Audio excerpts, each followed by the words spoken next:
Good evening. Thank you for joining us. I'm Heidi Alaga. Nonprofit Esperanza, Fresh Start for Homeless Vets, helps veterans move out of homelessness and get the tools that they need to be successful. And that includes updating facilities they walk into every single day. KGUN9's Vanessa Gongora is on the east side and shares how the community has come together to help local veterans in need.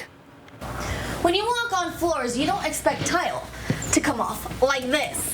Well, that's how it is right now at Esperanza, but not for long, because they held a repair campaign where they finally reached their goal to get it fixed. The Veterans Case Management Office has been in use for 14 years, and over time the foundation has suffered. Manufactured buildings have like floors that fluctuate, and so now we have so many missing tiles. Esperanza CEO Suzanne Bond says it's a priority to fix the campus because it's important for the veterans to feel safe and at home.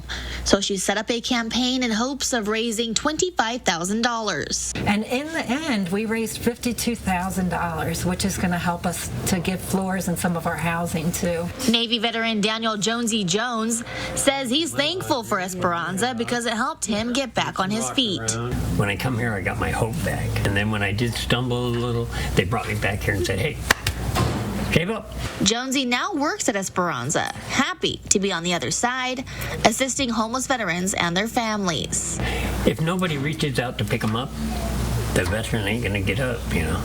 Bond says the next goal is to raise $300,000 to take care of more maintenance and infrastructure issues on Esperanza's campus.